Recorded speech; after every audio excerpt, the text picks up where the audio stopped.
Good morning to all of you.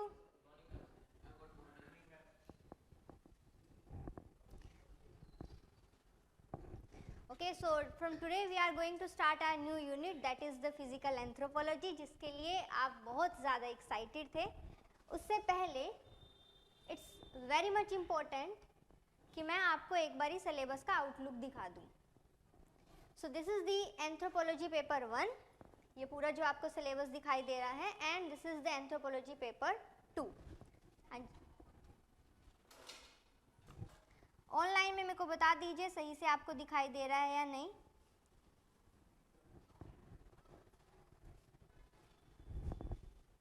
अब इसको हल्का से जूम करेंगे, या फिर इससे पहले मैं इनकेस अगर आपको बताऊं तो जो आपका पर्टिकुलर सिलेबस है इसको हमने 5 पार्ट्स में डिवाइड किया हुआ है. Fine. Socio culture that is the 33%, tribal India 19%, Indian anthropology 19%, archaeology 5% and physical 24%. तो इन 5 पार्ट्स में आपका कंप्लीट सिलेबस जो है आ जाता है. अब यूनिट वाइज इसमें जो सोशो कल्चर पार्ट है एंड द फिजिकल पार्ट ये बेसिकली आता है आपका पेपर 1 से. ठीक है. यूनिट कौन कौन सी है वो मैं आपको बताऊंगी. Tribal India and Indian anthropology आता है बेसिकली आपका पेपर 2 से. उसमें जो पेपर 2 में फर्स्ट यूनिट है वो है आर्कियोलॉजी, एंड पेपर 1 का 1.8 है, only 1.8. This is the principle of pre historic archaeology. So ये 1.8 है, ये भी आ जाती है आर्कियोलॉजी में. तो वापस से एक बार मैं आपको बता देती हूँ. सो ये जो आ जाती है ये वाला यूनिट 1.8 ये आ जाता है इंडियन आर्कियोलॉजी में. इसके साथ ही साथ आपके पेपर 2 में 1.1, 1.2, 1.3 ये यूनिट आ जाती है इंडियन आर्कियोलॉजी में. उसके बाद यूनिट 2 to 5 तक आ जाता है आपका इंडियन एंथ्रोपोलॉजी, एंड यूनिट 6 से लेके 9 तक आता है ट्राइबल इंडिया. ओके. देन आते हैं हम पेपर 1. सो पेपर 1 में यूनिट 2 से स्टार्ट होता है and till the unit 8. Okay. Again signify करके मैं बता देती हूँ. यूनिट 2 से स्टार्ट होता है एंड यूनिट 8 तक ये जो आपका पूरा पोर्शन है this is the socio cultural anthropology. ठीक है. उसके बाद यूनिट 1.4, 1.5, 1.6 एंड 1.7 ये आपके ये 4 यूनिट आ जाते हैं आपका फिजिकल एंथ्रोपोलॉजी. उसके बाद यूनिट 9 से लेकर यूनिट 12 तक फिर से आ जाता है आपका फिजिकल एंथ्रोपोलॉजी. ये आ जाता है आपका फिजिकल एंथ्रोपोलॉजी. ठीक है. अब हम आज स्टार्ट कर रहे हैं 1.7 से, that is the biological basis of the life, that is the cell. तो हम सेल की स्टडी से स्टार्ट करने वाले हैं. उसके बाद 1.7 यूनिट करने के बाद हम जाएंगे human genetics, that is all about the DNA. तो हम 9.1 यूनिट यहाँ से जाएंगे. ये पूरा कंप्लीट करने के बाद हम वापस आएंगे 1.4, 5 एंड 6 के पास. ओके. Is it clear? तो उसके बाद हम यहाँ आने वाले हैं. एकदम से हम यहाँ जंप नहीं करेंगे, क्योंकि एकदम से जंप करेंगे तो वो चीज़ें माइंड में सेटल नहीं हो पाएंगी. तो पहले हम सेल को समझेंगे, डीएनए को समझेंगे, इंटरनल स्ट्रक्चर को समझेंगे. उसके बाद जो है नेक्स्ट हम पहुंचेंगे जहां हमें ह्यूमन बेसिकली एक मिथ क्या बना हुआ है कि जब भी एंथ्रोपोलॉजी की नेम कहीं आता है तो आपको जस्ट एक स्केलेटन का फोटो दिखाई देता है एंड फिर ये लगता है कि स्केलेटन की ही स्टडी करनी है. So let me just tell you, skeleton की स्टडी जो है आपको सिर्फ और सिर्फ 1.5 एंड 1.6 यूनिट में करनी है. उसके अलावा कहीं स्केलेटन की स्टडी करनी ही नहीं है आपको. So it's all about the cell, it's all about the DNA, it's all about the DNA replication, mutation कैसे होता है, RNA कैसे क्या करता है, ये सब चीज़ें मीन्स प्रोटीन सिंथेसिस, ये पूरा का पूरा इंटरनल स्ट्रक्चर आपको पढ़ना है जो कि बेसिक आपका आ जाता है फ्रॉम दी 9.1 यूनिट से लेके यहाँ तक. ठीक है. सो ये पर्टिकुलर है. सो जिसके भी माइंड में ये मिथ हो या जिसको भी ये लग रहा हो कि it is very going to be very very difficult, तो उस अपने जो आपने माइंड में अपने कंडीशन कर ली है उसको निकाल दीजिए. पहले तो आपको जस्ट क्या करना है, देखिए चीज़ें जितनी आपको सिमिलर लगेंगी, मीन्स जानी पहचानी लगेंगी, उतना इजी हो जाएगा आपके लिए पढ़ना और उतना फॉलो अप करना। सो इसीलिए आपको करना क्या है, आपको जस्ट चीज़ों को अपने आप को दिखाना है और वो हम इसके साथ ही करने वाले हैं। तो हम बेसिक क्या करने वाले हैं, डेली के डेली बेसिस हमें पढ़ना है, डेली के डेली बेसिस पे हमें रिवीजन करना है। फाइन। तो सबसे पहला रूल है रिवीजन करना, उसके साथ कोई भी कॉम्प्रोमाइज़ नहीं होना चाहिए एंड जितना हो सके उतना ही आप रेगुलर रहने की कोशिश करिए। बाकी पूरा का पूरा टेंशन आप मेरे ऊपर छोड़ दीजिए, बस आपको अपने माइंड को कंडीशन नहीं करना है। ये सबसे इंटरेस्टिंग पार्ट है एंड इसका पूरा का पूरा ओवरलैपिंग हो जाता है आपके जीएस पेपर 3 में एंड आपके प्रीलिम्स में। जीएस पेपर 3 में इतना ना भी बोलूँ, बट प्रीलिम में तो बहुत ज़्यादा हो जाएगा क्योंकि वहाँ पे जनरल साइंस है आपके सिलेबस में, उन्होंने डिफाइन नहीं किया है। एंड जो पेपर हम पैटर्न देखते आ रहे हैं, एक पार्ट आता है साइंस एंड टेक्नोलॉजी। सो जब हम बात कर रहे हैं जनरल साइंस की, तो जनरल साइंस में अभी जो पैटर्न देखा जा रहा है, बायोलॉजी से काफ़ी क्वेश्चन पूछ रहा है यूपीएससी, तो वो पूरा का पूरा आपका इधर कवर हो जाने वाला है, आपको एज मिल जाएगी बाकी सबसे। बट वही मैं वापस से बोलूँगी, आप कब डिसाइड करोगे कि दिस इज़ डिफ़िकल्ट और दिस इज़ ईजी, जब आप इसको कंप्लीट कर चुके होंगे। तो इसीलिए अभी से अपने माइंड को कोई भी कंडीशन नहीं करेगा। Is it clear?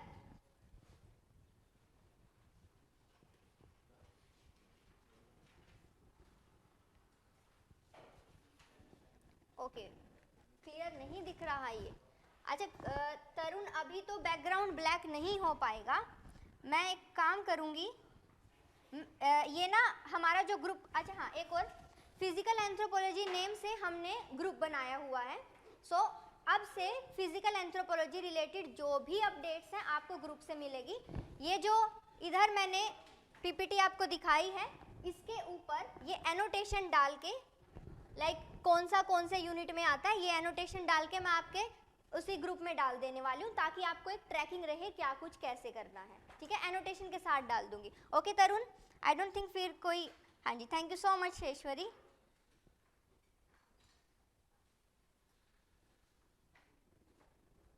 किसी और का कोई डाउट हो तो आप पूछ सकते हो, अदरवाइज फिर हम अपना स्टार्ट करते हैं।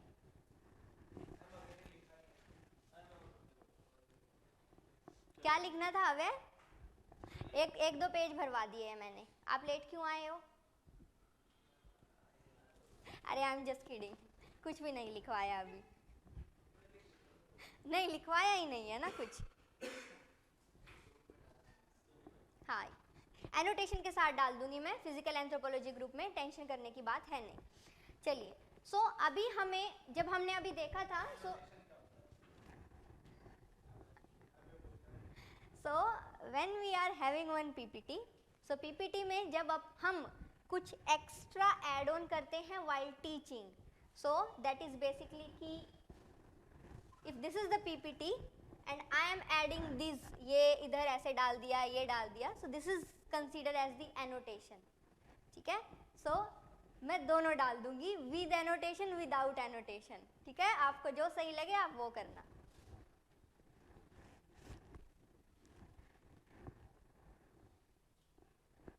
And we are going to start with this 1.7, that is the biological basis of life. Okay, let me just tell you, ये 1.7 यूनिट है, from the last 15 to 16 years इससे कोई क्वेश्चन आया नहीं है।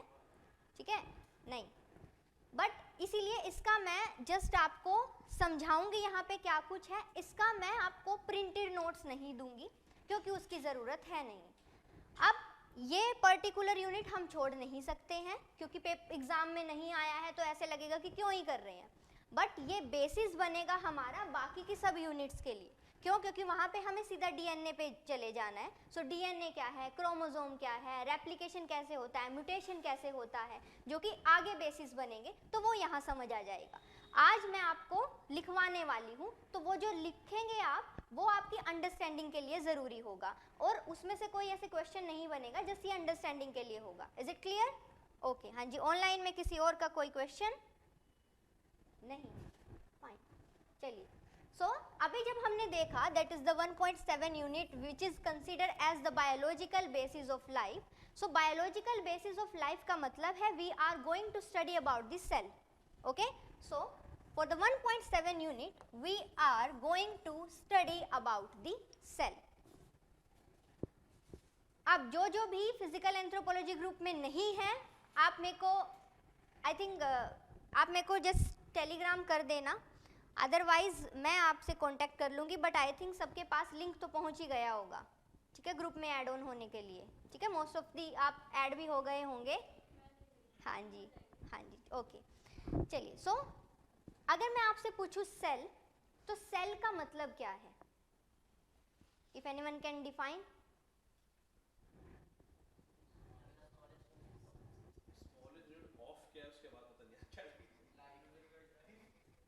ओके, हाँ जी, ऑनलाइन में कोई बता सकता है?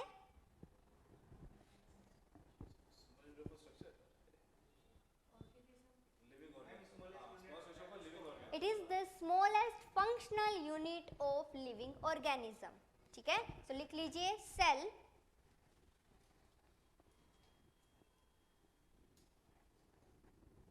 is equal to smallest functional unit of an organism, smallest functional unit of an organism.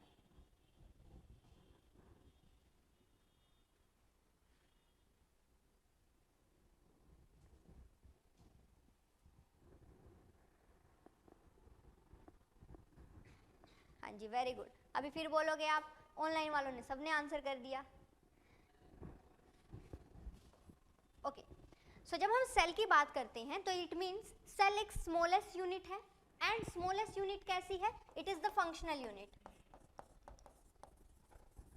अब जब बात आती है फंक्शनल यूनिट की, इट मीन्स ये सेल जो है ये वर्किंग होगा, बट जब ये सेल वर्किंग है, बट ये सबसे स्मॉलेस्ट यूनिट है जो वर्क कर रही है, इट मीन्स बाकी के लिविंग ऑर्गेनिज्म में जो भी वर्किंग हो रही होगी वो सेल के थ्रू हो रही होगी, एंड सेल के अंदर क्या वर्किंग हो रही है हमें वो जानना है। तो ये मत कंडीशन करना, अभी जो भी हम नेम अभी देखने वाले हैं वो सारे के सारे रटे हुए होने चाहिए या एग्जाम में आएंगे। ये आज की क्लास जस्ट आपकी एक आपको लाइक ब्रशअप करने के लिए, या आपके जस्ट ओवरऑल आपको स्टेबल हो जाओ उसके लिए है, तो ऐसा नहीं है कि इसमें रट्टा लगाना है, पहली बात तो।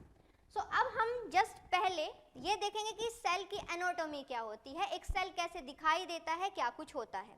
उसके बाद हम खुद से बनाएंगे कि हम सेल में कितने कितने इंपॉर्टेंट चीजों को देख पाएंगे, ठीक है।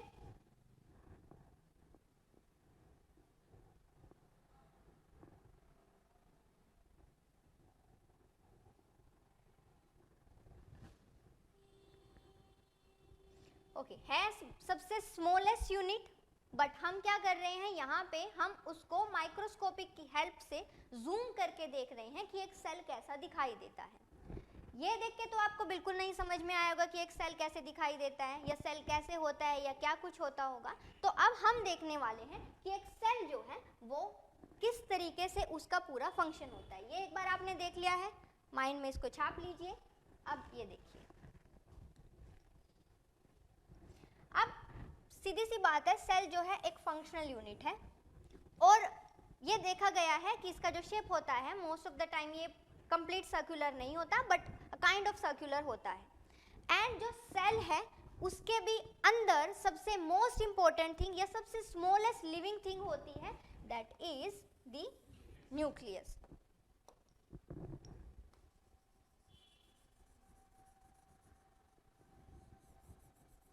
हाँ जी, साथ साथ बनाते चलिए आप भी।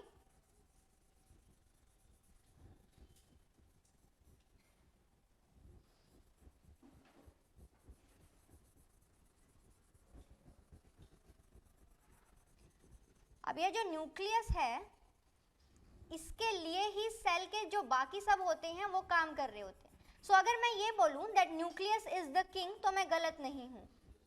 वाई? बिकॉज बाकी सब जो भी फंक्शन कर रहे हैं, जो भी वो लाइक मटेरियल बना रहे हैं, लाइक वो कार्बोहाइड्रेशन का सिंथेसिस कर रहे हैं या शुगर से जो भी बना रहे हैं, वो सब न्यूक्लियस के लिए बनाया जाता है। अब कुछ कुछ सेल ऐसे होते हैं जो ये आपको आउटर ये बाउंड्री दिखाई दे रही है ना, this is considered as the cell membrane. अब सपोज करिए आप जो है फॉर एग्जाम्पल सपोज करिए कि आप जो है गोलगप्पे लेने गए, ठीक है, हाँ जी। सो आपने बेसिकली क्या किया, आपने गोलगप्पे ले लिए, मतलब खाने नहीं गए हो, लेने गए हो। तो दो चीजें हैं उसमें, एक आएंगे गोलगप्पे, दूसरा आएगा गोलगप्पे का पानी, ठीक है वो उसी के अंदर हो जाएगा। सो अभी जो गोलगप्पे हैं वो आप ऐसे ही नहीं ले सकते, you need some protective layer so that कि आप लेके घर पे चले जाओ, ठीक है। सो वो प्रोटेक्टिव लेयर क्या है, वो है पॉलीथीन, समझ रहे हो।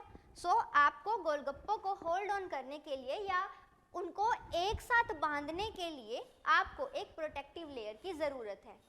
उस प्रोटेक्टिव लेयर या उस पॉलीथीन को I can consider as the cell membrane.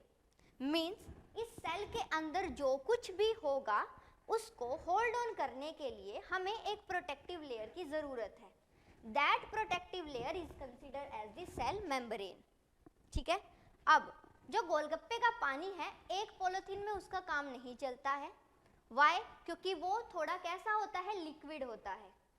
और वो थोड़ा क्या हो जाता है, गोलगप्पे में तो कुछ वेट भी नहीं है बट पानी में बहुत वेट होता है। सपोज करो आप बाइक से जा रहे हो, सो देन आपको क्या जरूरत पड़ेगी, देन आपको डबल लेयर की जरूरत पड़ेगी, ठीक है। डबल लेयर ये नहीं है कि बिल्कुल कंडीशन है डबल लेयर ही चलेगा, बट अगर आपको एक्स्ट्रा प्रोटेक्शन देनी है तो आपको डबल लेयर की जरूरत पड़ेगी। सो जो चीज लार्जर होगी एंड जो चीज वेट में हैवी होगी उसके लिए हमें एक्स्ट्रा प्रोटेक्शन की भी जरूरत पड़ेगी।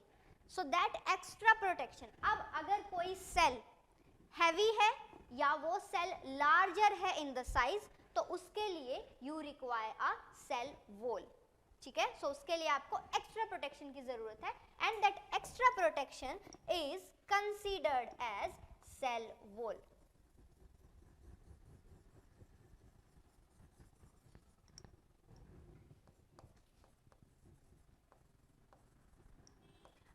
कभी कभी क्या देखा जाता है, हमें ना शेप का पता नहीं चलता है। शेप का पता क्यों नहीं चलता है कि समटाइम्स ये जो सेल वॉल होती है ना, ये बिल्कुल राउंड हो सकती है, समटाइम्स ये जिगजैग होती है, समटाइम मींस अब ये कंडीशन मत करना बट अपने माइंड में इस तरीके से बना लीजिए। बहुत ज़्यादा मैंने तो आपको समझाने के लिए कर दिया है, ये इस तरीके से होती है,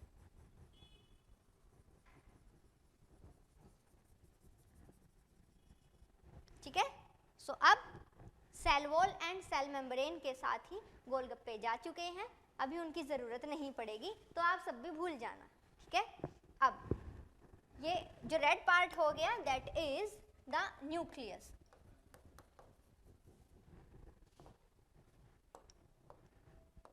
अब न्यूक्लियस, अब ये जो सेल होता है, इस सेल के अंदर एक लिक्विड पाया जाता है and that liquid is consider as the protoplasm, ठीक है। अब ये जो प्रोटोप्लाज्म होता है इसके टू पार्ट होते हैं। अब हमारे लिए जो इंपॉर्टेंट है जो सेल में होता है basically, so that is this cytoplasm. ये क्या होता है, ये एक तरीके का लिक्विड होता है,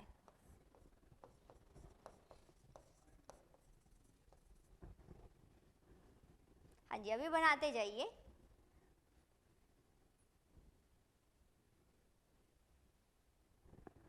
ठीक है, so this is consider as the cytoplasm. अब इसी सेल में एक और इंपॉर्टेंट चीज होती है, अब ये जो आपको ग्रीन में दिखाई दे रही है that is the mitochondria. Exactly, very good, powerhouse of a cell.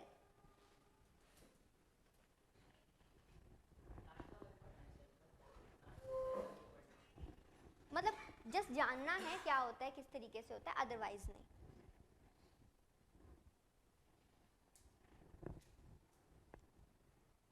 अब ये जो प्रोटोप्लाज्म होता है ना, ये न्यूक्लियस के अंदर भी होता है, ये सेल के अंदर भी होता है। जो प्रोटोप्लाज्म सेल के अंदर होता है उसको बोलते हैं साइटोप्लाज्म, एंड जो न्यूक्लियस के अंदर होता है न्यूक्लियोप्लाज्म। सो जो इसके अंदर होता है उसको बोलते हैं हम न्यूक्लियोप्लाज्म।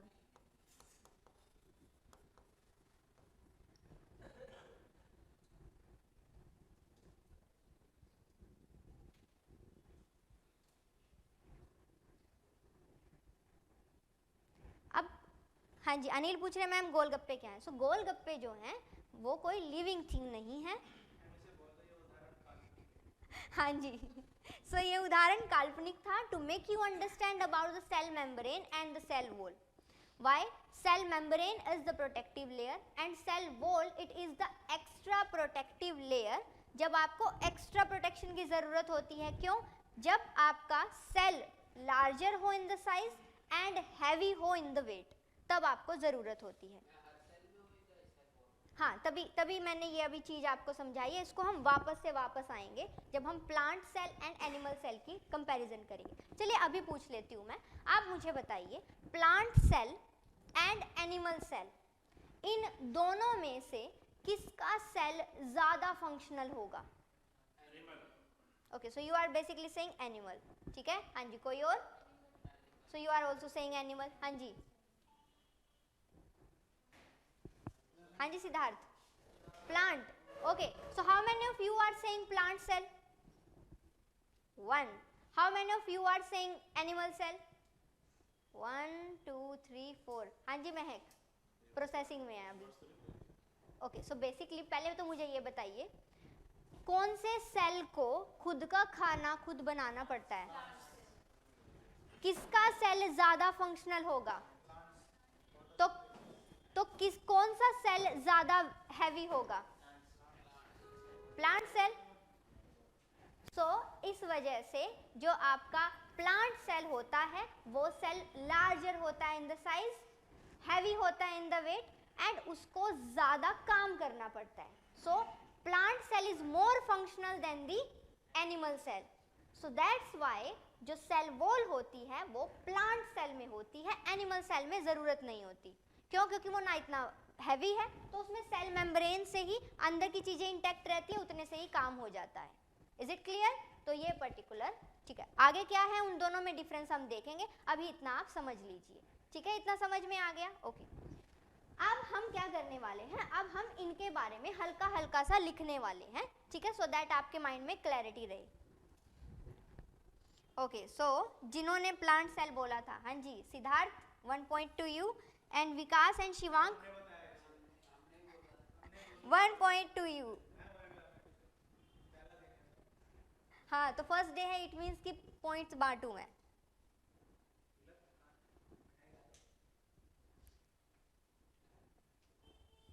तिलक खुद को ले आए हैं, वही काफी है.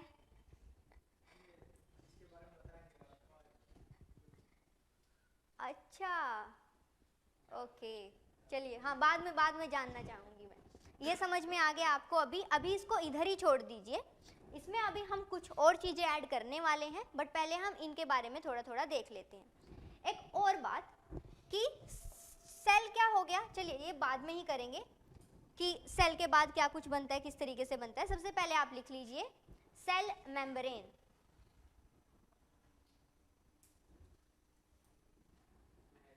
हाँ जी,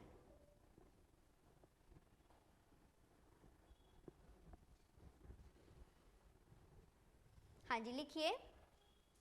it is the outer cover, it is the outer cover of a cell, of a cell. In the animal cell, in the animal cell it protects the whole cell and in the plant cell and in the plant cell it is found within cell wall, within cell wall. Okay, चलिए next लिखिए. Second, cell wall.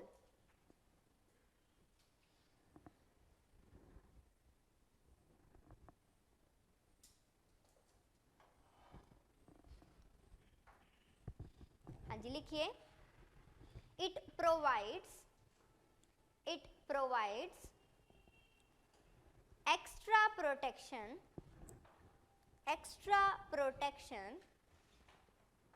to the larger cell, bracket में लिखिए plant cell,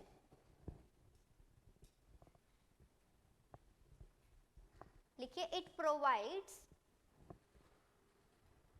rigidity to the cell, it provides rigidity to the cell. Okay, so जो आपके गोलगप्पे का पानी था उसको एक और पॉलिथीन ने एक्स्ट्रा प्रोटेक्शन दी है. अब आपको लगता है कि अगर आप पॉलिथीन को ऐसे भी रख दोगे तो भी वो खुल के गिरेगा नहीं, वो ऊपर से भी नहीं निकलेगा, क्योंकि उसके अंदर एक और पॉलिथीन है जिसमें आपने उसको बंद किया हुआ है. इट मीन्स कि जो सेल है उसके अंदर भी देखिए लिक्विड ही होता है, तो सेल भी जो है वो इसी तरीके से हिलता डुलता रहता है. सो अगर आप गोलगप्पे के पानी का पॉलिथीन को ऐसे रखोगे तो वो, क्योंकि उसको आपने एक्स्ट्रा प्रोटेक्शन दी है, तो आप उसको ऐसे रख सकते हो तो भी वो अपने आप को इंटैक्ट रखेगा, वो हिलेगा नहीं इस तरीके से. सो इसी तरीके से सेल वॉल होती है, जो लार्जर सेल होता है ये इसको प्रोटेक्शन देती है, उसको रिजिडिटी प्रोवाइड करवाती है. Is it clear? ठीक है, नेक्स्ट लिखिए third one, cytoplasm. Cytoplasm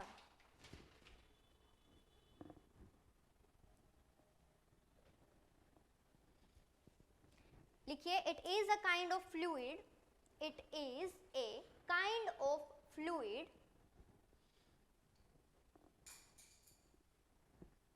found inside the cell,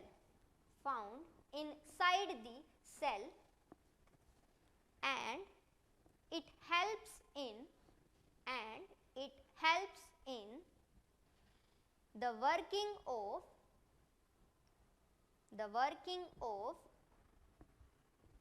other attributes. तो अभी ये लाइन लिख के छोड़ दीजिए. अब ये दूसरों को हेल्प कैसे करता है अभी देखिए. ये क्या है? एक फ्लूइड है. अब बाकी चीजों को ट्रैवल करने के लिए अगर उन्हें फ्लूइड मिल रहा है तो वो आराम से बिना अपनी फोर्स के जा सकते हैं. अब क्या करना होता है ना कि बहुत सारी चीजें होती हैं, उनको कुछ ना कुछ बनाना पड़ता है. जैसे गोल्जी बॉडीज होती हैं, राइबोसोम होता है, जैसे आपका माइटोकॉन्ड्रिया होता है, तो इनको कुछ ना कुछ काम करना होता है. अब ये काम भी कर रहे हैं और ये जा भी रहे हैं, ट्रैवल भी कर रहे हैं, तो उसमें एनर्जी लॉस हो सकता है ना, और ये क्या करते हैं? एनर्जी बनाते हैं. इस वजह से ये जो साइटोप्लाज्म होता है ये इनको हेल्प करता है. सो इसके थ्रू जो है ये अपना बहुत इजीली काम कर सकते हैं. ठीक है, अब नेक्स्ट लिखिए फोर्थ वन, माइटोकॉन्ड्रिया.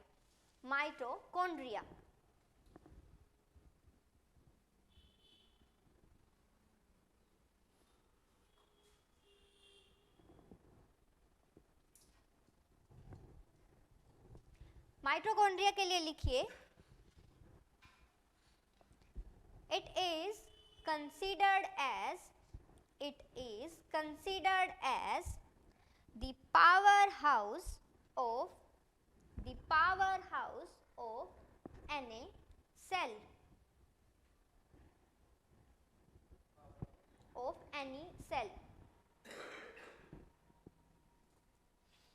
अब बेसिकली होता क्या है? हमारी बॉडी में हीमोग्लोबिन होता है ना, सबकी में होता है. हाँ जी, होता है. वसी है, होता है. ठीक है. सो अच्छा, हीमोग्लोबिन होता क्या है? हाँ जी, महक बताएंगे. Okay, so it's the blood. तो जिसमें जितना ज़्यादा हीमोग्लोबिन होता है ना वो उतना ज़्यादा हंसता है. ठीक है, जिसमें जितना कम होता है ना वो उतना कम हंसता है. सो ये तो जस्ट स्टीरियोटाइपिंग है. सो बेसिकली क्या होता है, हीमोग्लोबिन का काम क्या होता है? सो हमारी बॉडी में जो ब्लड होता है, ब्लड जो है वो जैसे मेल एंड फीमेल में अलग अलग 4 to 5 और 5 to 5.5 kg ब्लड होता है, सॉरी लीटर ब्लड होता है. सो अब इतना लीटर ब्लड जो है, बट हीमोग्लोबिन जब आप चेक करवाते हो तो आप ये बोलते हो कि कितना आया है, 12 आया है, 13 आया है या 11 आया है. सो वो हीमोग्लोबिन क्या होता है? That is the darkness. और आपका ब्लड कितना एफिशिएंट है, कितना इजीली वो ऑक्सीजन को ट्रैवल करके ले जा रहा है, वो उससे पता चलता है. ठीक है, अब जो बेसिक हीमोग्लोबिन होता है वो उसका काम क्या होता है आपकी बॉडी में, उसका काम होता है ऑक्सीजन को ट्रैवल करवाना।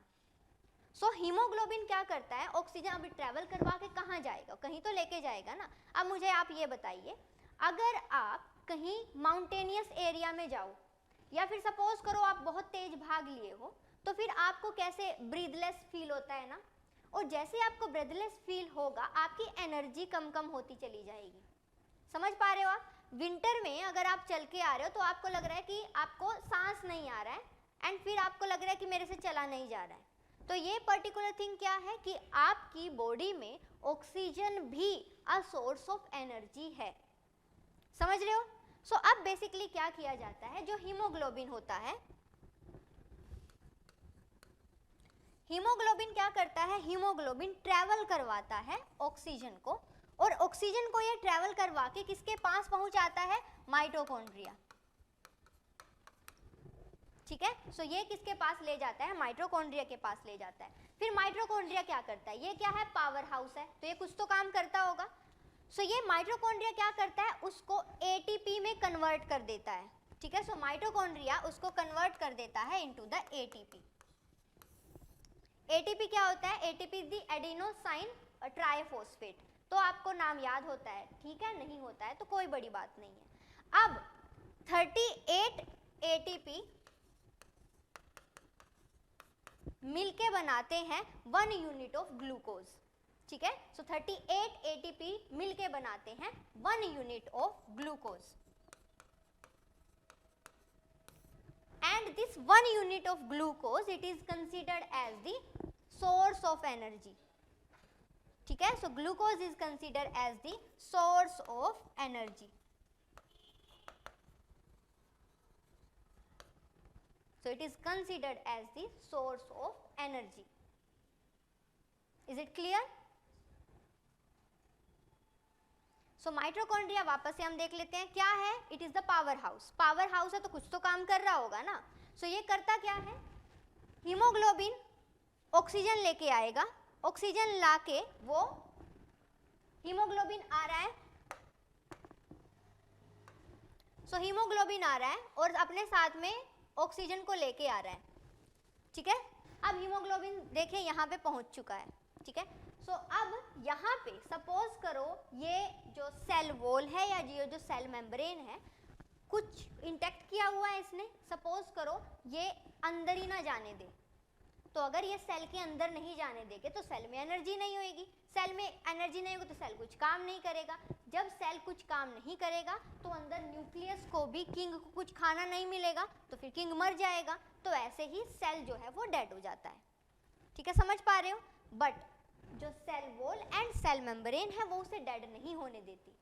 Cell wall and cell membrane ये परमिएबल होती है। परमिएबल मीन्स व्हाट, जो आ रहा है उसको आने देती है, जो जा रहा है उसको जाने देती है।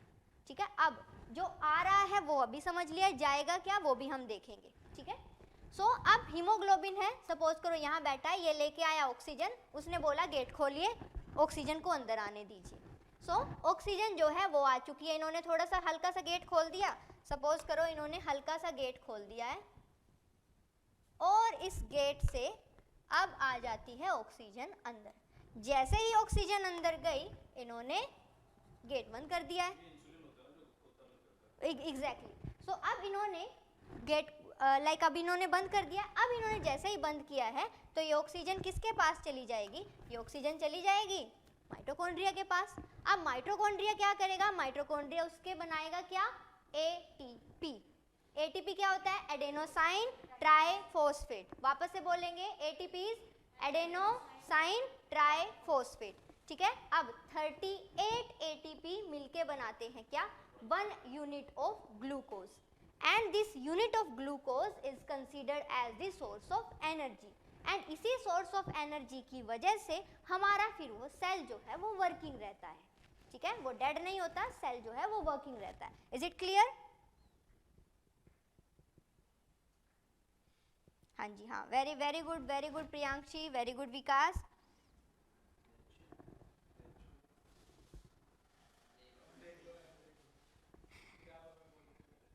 ठीक है, is it clear? So so इतना आप सबको समझ आ चुका है। न्यूक्लियोप्लाज्म का हमें लिखने की जरूरत नहीं है। ये क्या होता है? It's a kind of fluid जो कि आपका न्यूक्लियस के अंदर होता है, ठीक है, न्यूक्लियस के अंदर भी होना जरूरी है। अब नेक्स्ट लिखिए गोल्जी बॉडीज।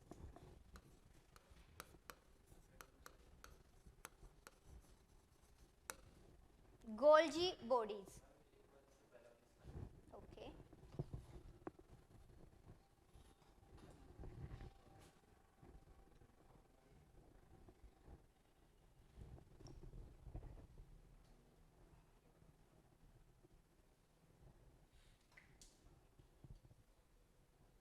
हाँ जी, हो गया इतना।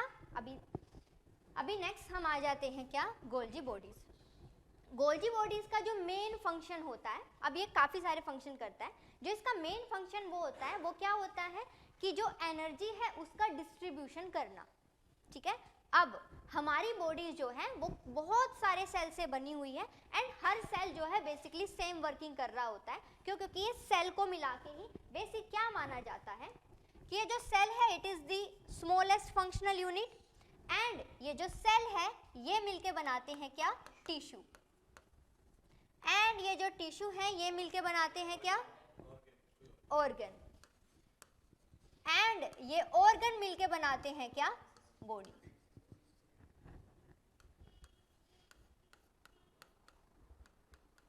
सो ये ऑर्गन जो है ये मिलके बनाते हैं बॉडी। इसको भी लिख लीजिए, cell lead to the tissue, tissue lead to the organ, organ lead to the body.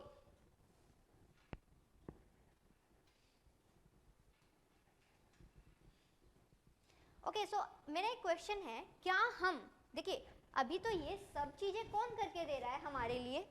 It's a kind of a natural process and जैसे माना जाता है या जो कंसीडर किया जाता है कि गॉड ने ऐसे कंसीडर करके दिया है कि हम बेसिकली बोल देते कि भगवान आपने मुझे ऐसा क्यों बनाया, ठीक है, मन से नहीं फिजिकल स्ट्रक्चर से, ठीक है। सो हम वो पर्टिकुलर थिंग देखते हैं। तो अब मुझे ये बताइए, क्या आर्टिफिशियल ऑर्गन्स या आर्टिफिशियल बॉडी बनाई जा सकती है? बनाई जा सकती है पूरा का पूरा बॉडी और आर्टिफिशियल?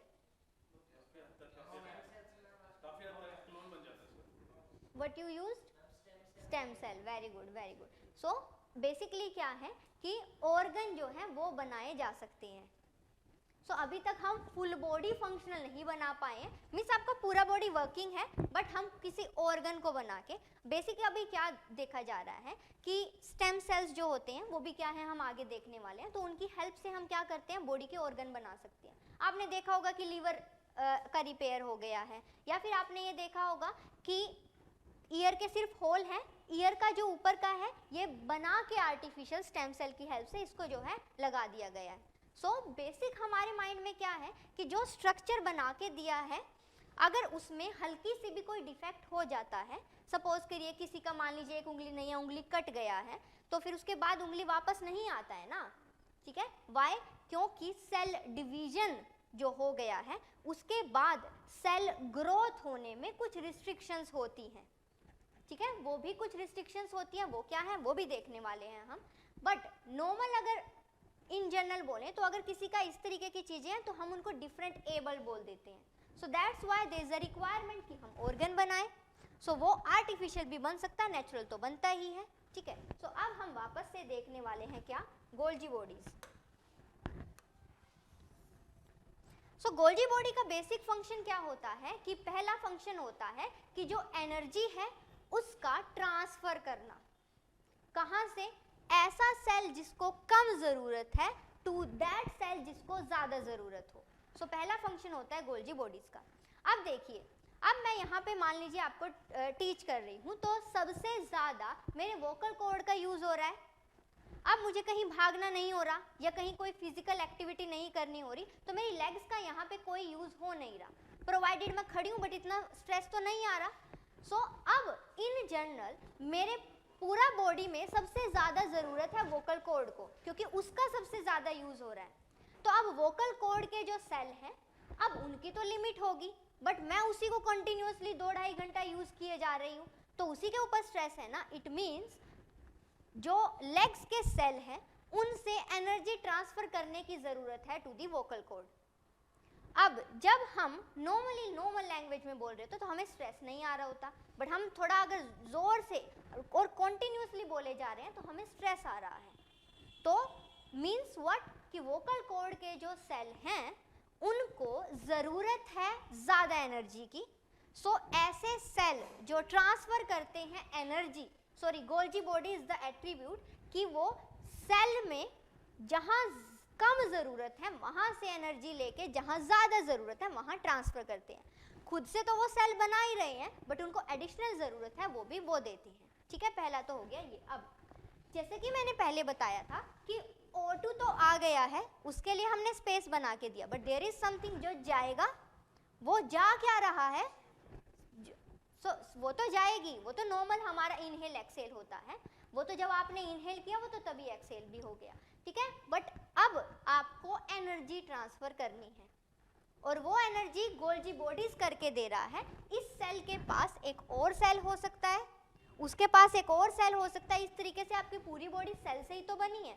तो इस तरीके से जो गोल्जी बॉडी होती है वो ट्रांसफर करवा देती है। ठीक है, अब ये हो सकता है कि कुछ टाइम आपको बहुत ज़्यादा ज़रूरत हो ये ट्रांसफ़र ऑफ एनर्जी की, बट ऐसा भी हो सकता है कुछ टाइम पे आपको ज़रूरत ही ना हो। सारे के सारे सेल प्रॉपरली वर्किंग है और आप सपोज करिए आप जस्ट बैठे हुए हो। तो जब आप बैठे हुए हो इसका मतलब ये तो नहीं है कि सेल भी वर्किंग नहीं है, सेल तो वर्किंग करेंगे ना।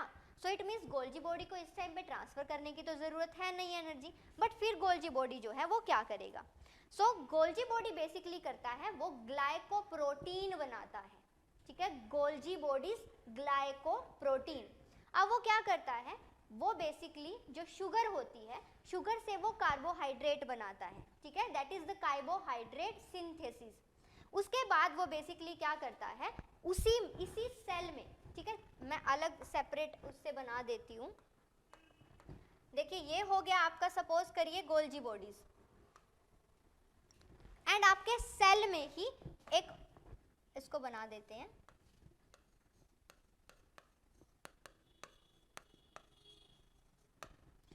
और आपके सेल में ही एक पर्टिकुलर थिंग होती है जिसको बोलते हैं राइबोसोम।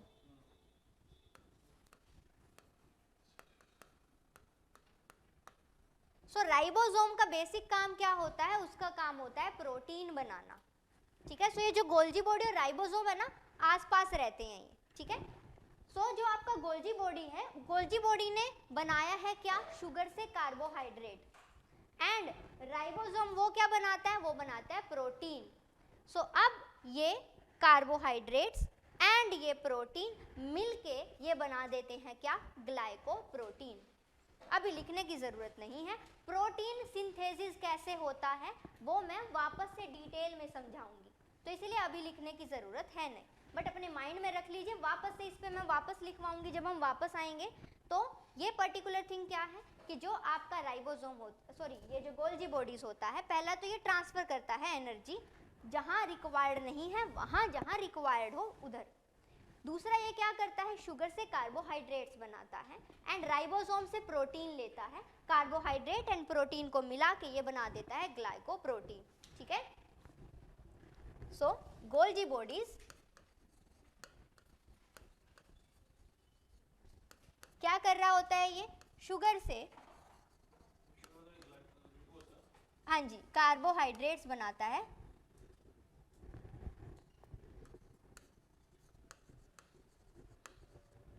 एंड जो राइबोसोम है, राइबोसोम ने बना के दिया है क्या? प्रोटीन। एंड देन ये दोनों मिलके बना देते हैं क्या? ग्लाइकोप्रोटीन। सो इसको भी हम बॉडी में यूज करते हैं।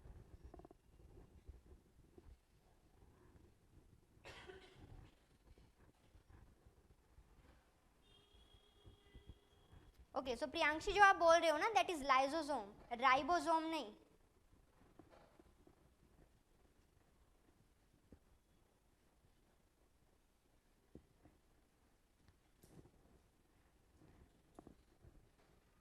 हाँ जी, हो गया। ओके, सो लास्ट एक और लिख लीजिए। ओके, राइबोसोम लिख के है ना, खाली छोड़ दीजिए उसको। ठीक है। अभी चलिए गोल्जी बॉडी नहीं लिखा ना आपने, मैंने लिखवाया नहीं है, गोल्जी बॉडीज लिख लीजिए। हाँ जी लिखिए, it works as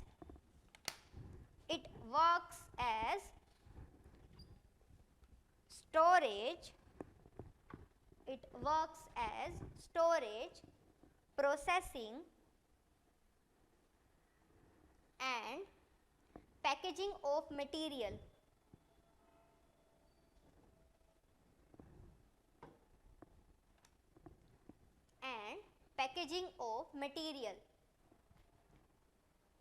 It transfers energy between the cells as per requirement, and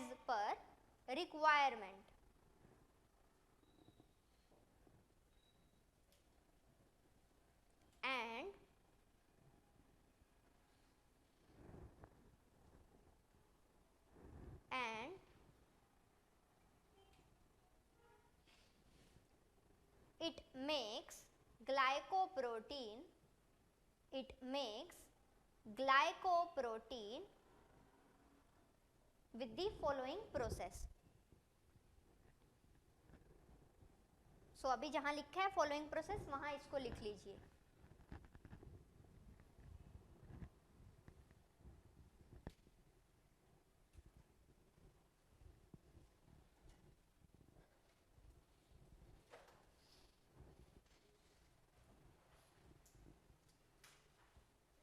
हाँ जी हो गया, ठीक है। अभी नेक्स्ट लिखिए राइबोसोम, एंड एक लाइन जितना स्पेस छोड़ दीजिए खाली, इसके ऊपर वापस से आएंगे जब आरएनए करेंगे ना, तब वापस से राइबोसोम के पास आएंगे। तो एक लाइन जितना स्पेस छोड़ दीजिए। अब लास्ट एक लिख लीजिए लाइसोसोम,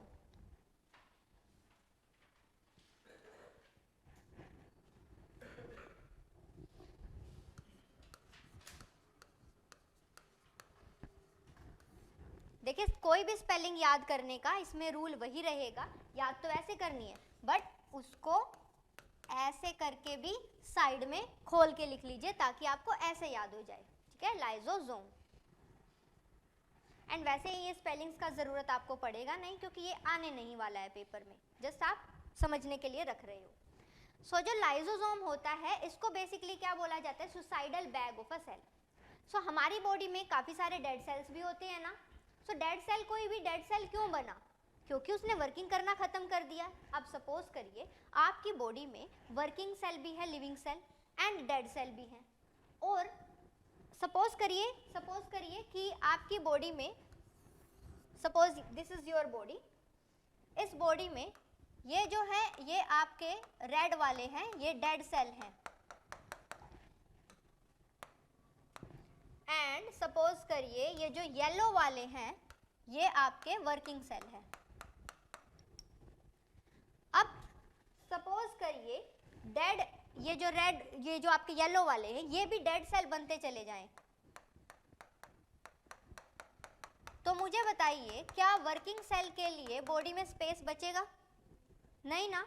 तो इट मीन्स ये जो डेड सेल्स हैं, ये डेड सेल्स क्या होने चाहिए बॉडी में, अगर डेड हो गए हैं तो ये फिर खत्म हो जाने चाहिए, ठीक है। सो उस तरीके से इनका क्या हो जाना चाहिए, डिस्पोज हो जाना चाहिए। सो लाइसोसोम होता है एक सेल के अंदर, ठीक है। सो ये अगर आपका सेल है तो इसमें this is the lysosome, could you सी?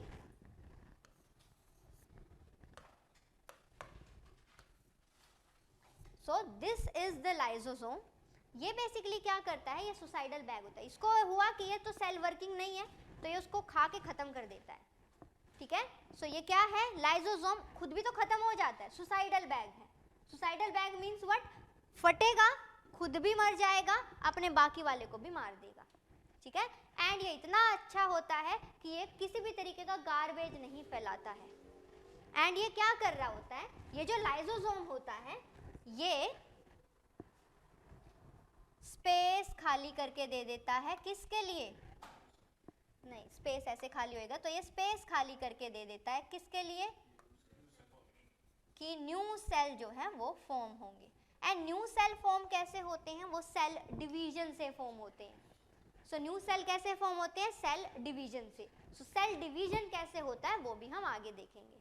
अभी इतना आप सबको समझ में आ गया है? Is it clear to everyone? Lysosome क्या है, वो सुसाइडल बैग है। लिखिए लाइसोसोम के लिए। हाँ, बट नहीं, वो टेररिस्ट हमारे लिए ही अच्छा है, ठीक है। हाँ जी, लिखिए, it is known as suicidal bag of the cell. It is known as the suicidal bag of the cell.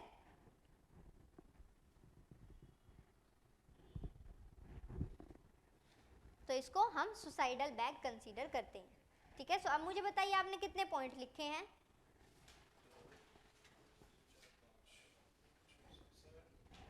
ठीक है, आपने 7 के करीब पॉइंट लिखे हैं। अब इधर देख लीजिए, इधर कितने सारे पॉइंट हैं, उनकी हमें ज़रूरत है नहीं, जितना हमें समझना था उतना हम समझ चुके हैं, ठीक है। अब मुझे बता दीजिए, हाँ एक और लास्ट बचता है, दैट इज वैक्यूल। इसको लिख लीजिए, वैक्यूल। अब मुझे बताइए, शेप देख के क्या लग रहा है, क्या होगा ये वैक्यूल जो है, क्या लग रहा है आपको? हाँ,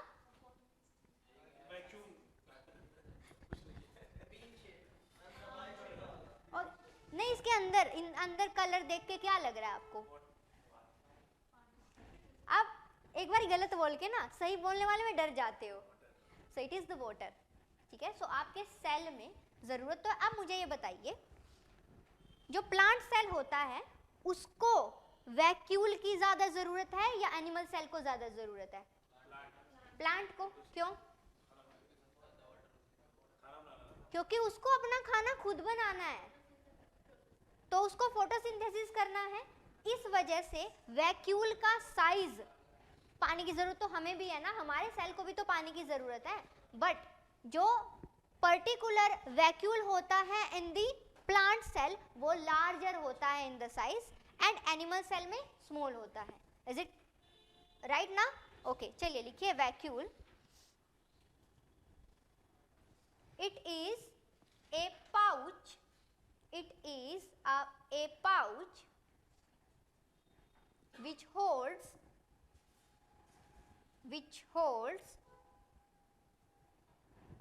fluid.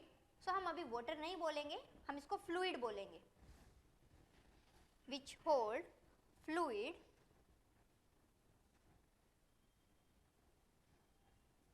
and also stores metabolic waste. सो एक पर्टिकुलर सेल का जो भी मेटाबॉलिक वेस्ट होगा ये उसको होल्ड ऑन कर रहा होगा। So metabolic waste, is it clear? It is relatively larger in size. It is relatively larger in size in plant cell.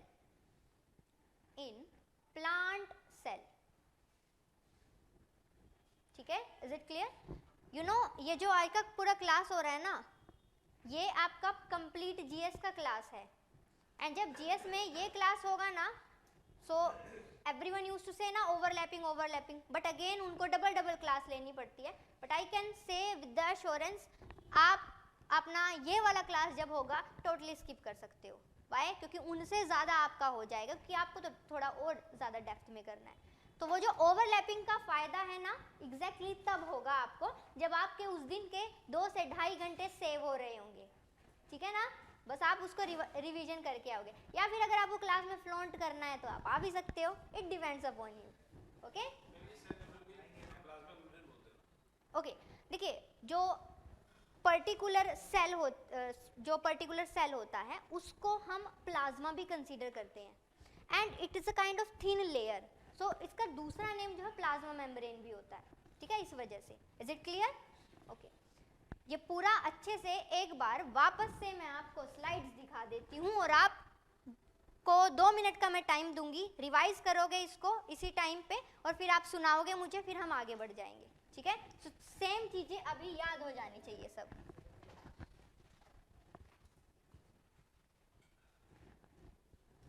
Okay, सो सबसे पहले हमने देखा था क्या, सेल। सो सेल में आउटर, सबसे आउटर एज होती है क्या, सेल वॉल। उसके बाद क्या होती है, सेल मेम्ब्रेन। इसके अंदर क्या होता है, nucleus. Nucleus is considered as the king, ठीक है। एंड जो येलो में आपको दिख रहा है, इट इज द साइटोप्लाज्म। वैसे होता है क्या, प्रोटोप्लाज्म। प्रोटोप्लाज्म के 2 पार्ट होते हैं, cyto for the cell, nucleoplasm is for the nucleus, ठीक है। एंड देन जो आपका पर्टिकुलर साइटोप्लाज्म होता है, it's a kind of liquid, एक फ्लूइड होता है जो हेल्प करता है बाकियों को जो है अपना काम करने में, ट्रेवल करने में। नेक्स्ट आ जाता है आपका, नेक्स्ट करते हैं माइटोकॉन्ड्रिया। सो माइटोकॉन्ड्रिया क्या कंसीडर किया जाता है, पावर हाउस। तो ये क्या कर रहा होता है, हीमोग्लोबिन ऑक्सीजन लेके आता है, ये ऑक्सीजन से एनर्जी एटीपी बनाता है, and 38 ATP 1 unit of glucose, and glucose is the source of energy.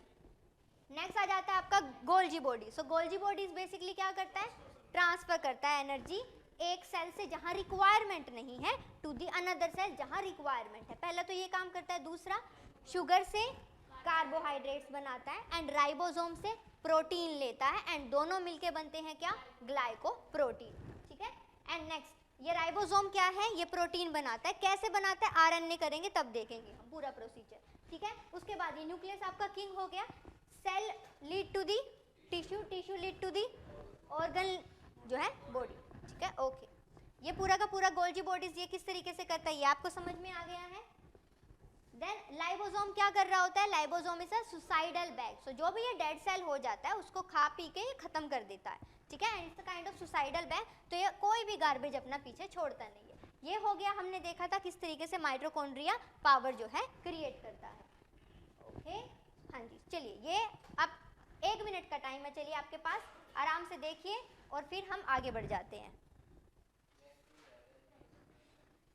अच्छा, वैक्यूम लिखवाना बाकी है, लिख तो सुनना बाकी है।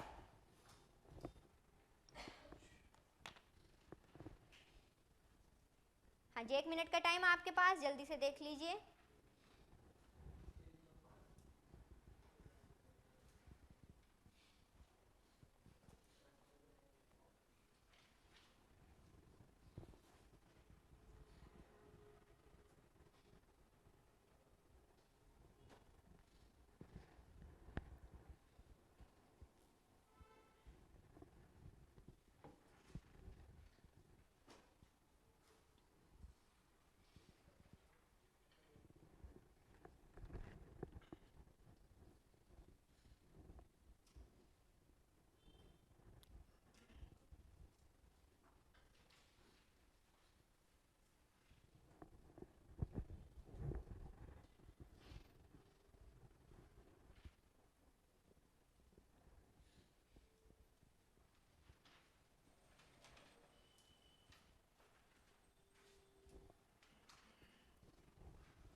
हाँ जी, हो गया।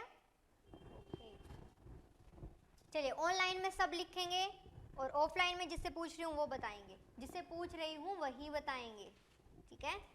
ओके, चलिए बंद कर दीजिए। सबसे पहले मुझे बताएंगे तिलक। ओके, सो तिलक मुझे बताइए न्यूक्लियस मेम्ब्रेन किसको बोलते हैं।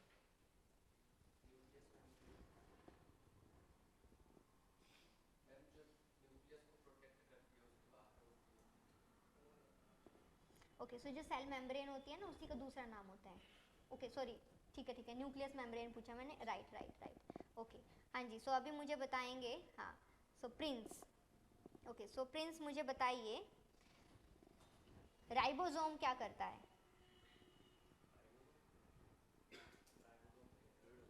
हाँ, राइबोसोम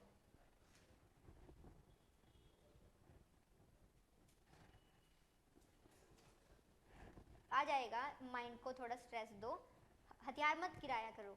हाँ जी, ऑनलाइन में बताएंगे। ओके, हाँ जी Priyanshi, that is the plasma membrane.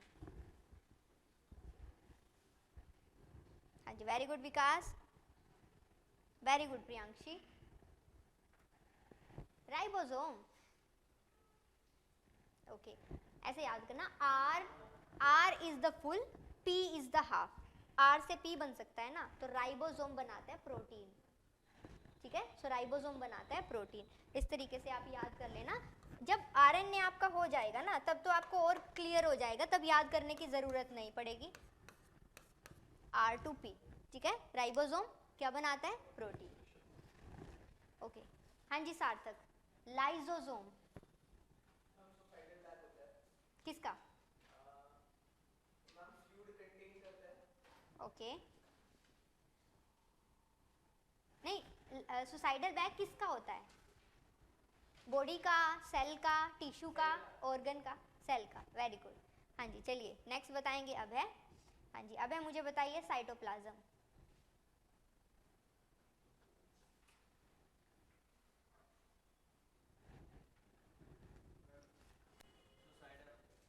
Cytoplasm, देखो नेम से एसोसिएशन बनाओ। Cyto means sit, sit means सबको आराम से बैठने देता है और सबको इधर उधर जाने देता है, तो साइटोप्लाज्म इज दी फ्लूइड है, ठीक है। सो साइटोप्लाज्म, अपना ये जो मैं बता रही हूँ ना, इनको साइड में लिख भी लो पेंसिल के साथ, ताकि आपको याद रहे।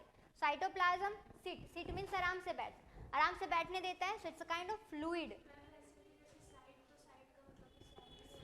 ठीक है। और सबको साइड भी दे देता है, हाँ ऐसे भी कर सकते हो। हाँ जी, very good, very good. Okay, so मुझे बताएंगी शिखा। सो शिखा मुझे बताइए, कौन है जो शुगर से कार्बोहाइड्रेट्स बनाता है? Very good, very good. हाँ जी, सो नेक्स्ट आती है बारी अभिनव जी की। ओके, सो अभिनव जी मुझे बताइए कि ग्लूकोज जो है वो किससे बना हुआ है और किसने बना के दिया है? ओके, तो किससे बना है? चलिए वो नहीं नहीं, बस बस बस आगे ये बताएंगे। Okay, ATP is adenosine triphosphate. Okay, bio थी ना आपके पास? ओके, हाँ जी, तो आपको तो कुछ डिफिकल्टी नहीं लग रही होगी ना? अभी बेसिकली क्या है ना, ये ना आपका 10th तक के लेवल का ही है, उससे ज़्यादा लेवल का नहीं है, ठीक है। सो आप सब भी कंफर्टेबल हो जाइए इसमें, बस चीज़ें दिखाते रहना है खुद को बार बार बार बार, तो अपने आप आराम से याद हो जाएगा। हाँ जी महक, पूछ लिया था या नहीं पूछा? नहीं पूछा? ओके, मुझे बता दीजिए सेल वॉल जो है किस में होती है, किस में नहीं होती है, और ये क्या करती है? Hmm large cell of cell wall, large cell किसका होता है? प्लांट का होता है, क्योंकि उसको काम करना होता है, ठीक है। अभी देखिए क्या, वैक्यूल का मतलब क्या है? वैक्यूल का मतलब है एक पाउच जिसमें क्या होगा? फ्लूइड होगा, and that is considered as the water. So वो क्या कर रहा होता है कि सेल को ज़रूरत है। अब मुझे ये बताइए, वाटर को से खाना भी बनाना है उनको, तो किसको ज़्यादा, किसका वैक्यूल बड़ा होगा? प्लांट सेल का। सो प्लांट सेल का अगर वैक्यूल बड़ा है तो वो भारी भी होगा, और जब वो भारी है तो उसमें सेल वॉल रहेगी, सेल मेम्ब्रेन के साथ साथ, इस वजह से प्लांट सेल में सेल वॉल रहती है। अभी सबको क्लियर हो चुका है? हाँ जी, let me check in the online. And the plant cell which provide extra protection, double protection. हाँ जी, very good, very very good Tarun, very good Anil, very good Vikas, very good Priyanshi, very good Sheshwari. हाँ जी, ऑनलाइन के बच्चे तो मेरे फेवरेट हैं। हाँ,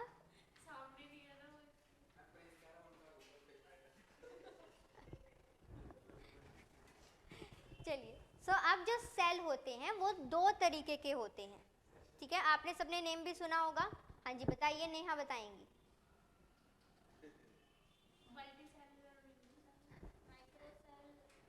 ओके ओके, सेल जो है वो टू टाइप के हो सकते हैं।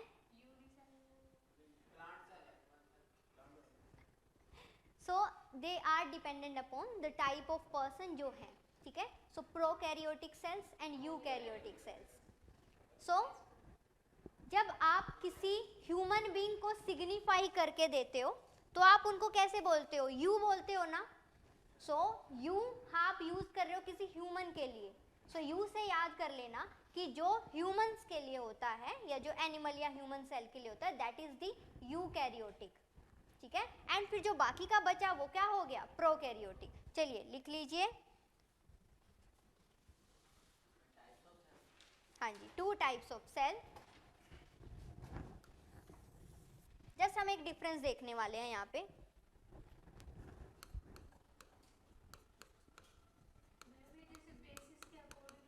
एग्जैक्टली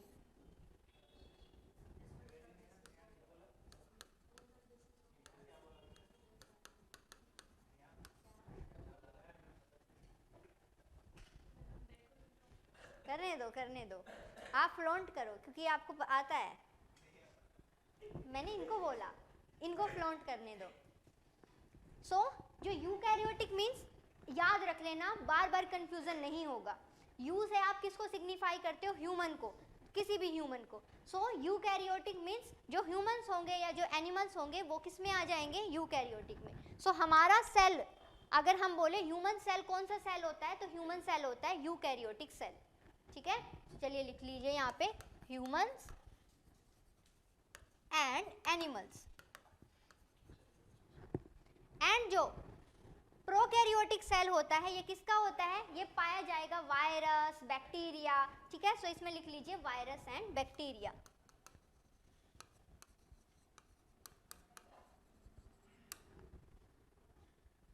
अब यहाँ पे हम डिफरेंस नहीं कर रहे हैं between the human and the animal cell, तो इसीलिए इस टाइम पे अगर मैं ये भी बोल दूं कि यूकैरियोटिक सेल में सेल वॉल होती है तो मैं गलत नहीं हूँ। बट अगर मैं बोलूं सब यूकैरियोटिक सेल में सेल वॉल होती है तो मैं गलत हूँ।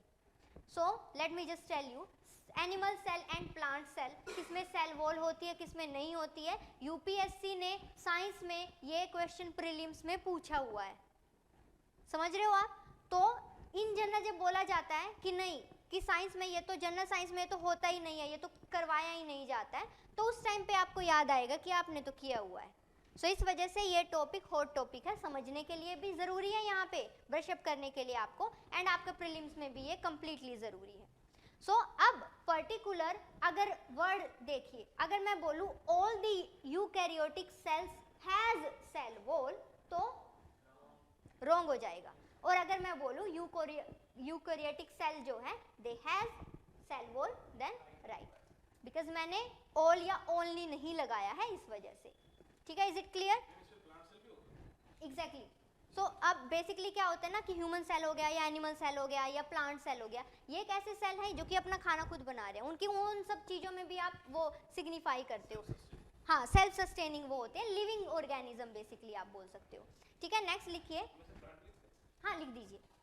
सेल जो होता है यूकैरियोटिक सेल वो लार्ज होगा या स्मॉल होगा, दोनों का कंपैरिजन करके देखेंगे। लार्ज होगा, ठीक है। तो साइज लिख दीजिए स्मॉल एंड यहाँ पे लिख दीजिए लार्ज, कि सेल का साइज क्या होगा, इधर ऐसे लिख लीजिए सेल साइज। न्यूक्लियस जो होता है वो प्रोकैरियोटिक में नहीं मिलता, ठीक है। सो प्रोकैरियोटिक में न्यूक्लियस नहीं होता। सो लिखिए न्यूक्लियस एब्सेंट एंड इधर प्रेजेंट।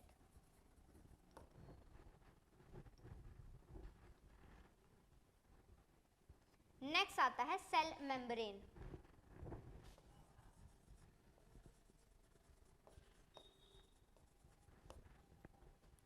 सेल मेम्ब्रेन क्या थी, आउटर लेयर, ठीक है। सो इनमें सेल मेम्ब्रेन भी नहीं होती। क्यों? क्योंकि ये बहुत स्मॉल साइज के होते हैं। एंड अब फॉर एग्जाम्पल अब आप ये देखिए कि सपोज करिए कि आप जो है गोलगप्पे के साथ वो पापड़ी भी तो देता है ना, फ्री जो देता है, तो मुझे ये बताइए वो कैसी होती है? सूखी। और उसको खाना भी कैसे होता है? सूखा। सपोज करिए आप वो एक पापड़ी लेके, क्या उसको आप बिना किसी आउटर लेयर या प्रोटेक्टिव लेयर के आप होल्ड ऑन कर सकते हो?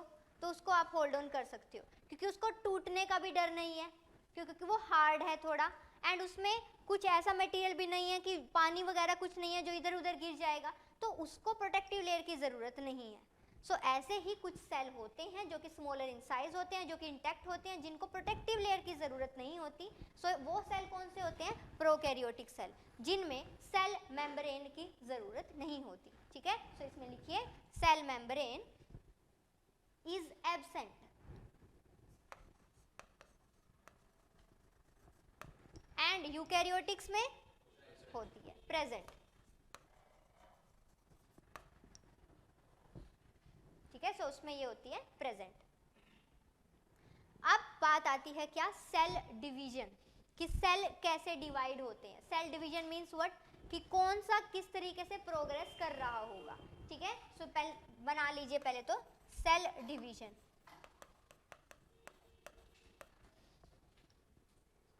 इसमें होता है कैसे? फिजन एंड बडिंग के थ्रू। ठीक है, लिख लीजिए फिजन एंड बडिंग। एंड इसमें होता है मिटोसिस एंड मियोसिस के थ्रू।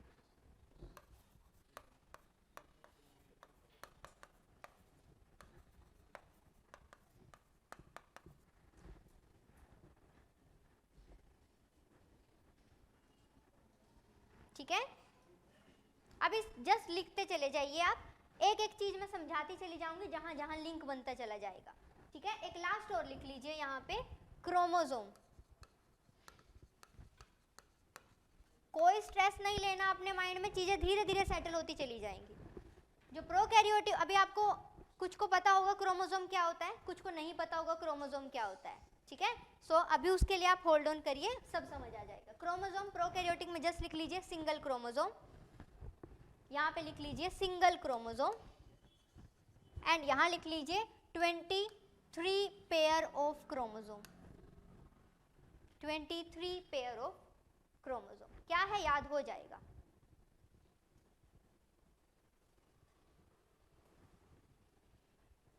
अब मुझे ये बताइए, क्या बैक्टीरिया एंड वायरस अपना खाना खुद बनाते हैं? क्या उनके पास अपनी पावर की जरूरत होती है? अब मुझे ये बताइए कि वायरस इतना ज्यादा क्यों फैल रहा था कोविड-19 में? क्यों? क्योंकि वो ट्रैवल बहुत जल्दी करते हैं, एंड ट्रैवल जैसे उनको होस्ट मिला उसके थ्रू वो ट्रैवल करते हैं। इट मीन्स ना अपना कुछ खाना बनाते हैं, ना उनको खुद वो उस तरीके से, उनको जस्ट एक होस्ट चाहिए, होस्ट के थ्रू वो बहुत फास्टली ट्रैवल कर सकते हैं। तो उनको खुद का कुछ नहीं चाहिए, ना उनको खुद की पावर चाहिए। तो लिखिए number of mitochondria, number of mitochondria, इसी में लिख लीजिए प्रोकैरियोटिक में, नंबर ऑफ माइटोकॉन्ड्रिया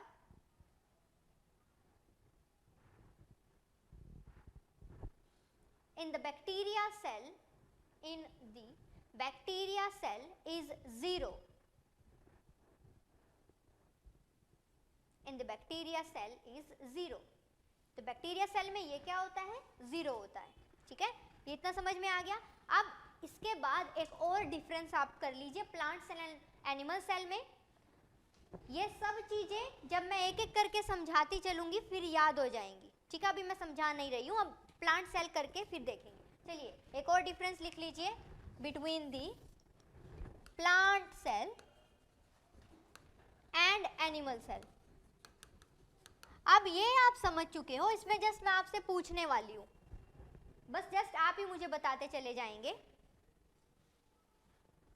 सबसे पहले मुझे बताइए साइज। हाँ जी, प्लांट सेल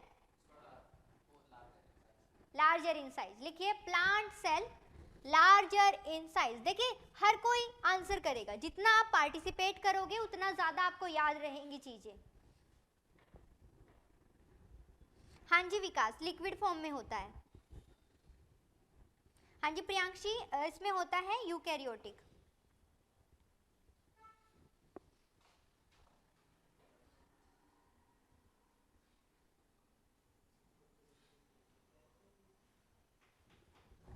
ठीक है ना, ओके। एनिमल सेल साइज में होता है, हम रिलेटिवली लेके चल रहे हैं, रिलेटिवली, तो ये क्या होगा, स्मॉलर। अब हर एक से आंसर चाहिए मुझे। प्लांट सेल में, हाँ जी महक, ओके। एंड हाँ जी शिखा, एनिमल सेल में एब्सेंट।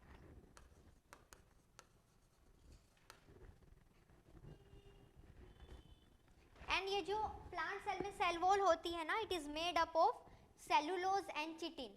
ठीक है, लिख लीजिए, मेड अप ऑफ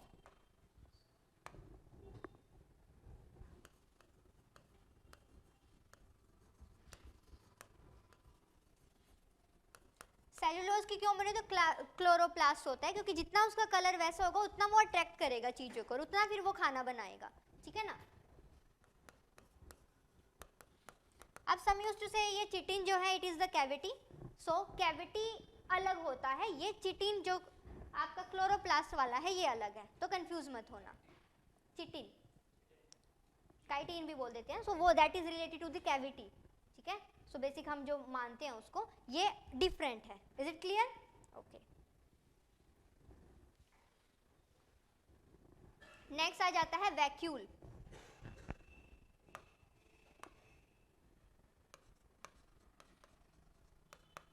हाँ जी ये बताइए, लार्जर इन साइज।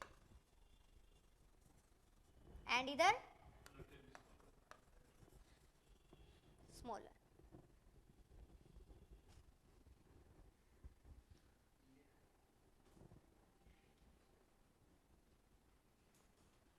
हाँ जी हो गया, ओके। अब पहले हम क्या समझेंगे, पहले हम समझेंगे क्रोमोसोम।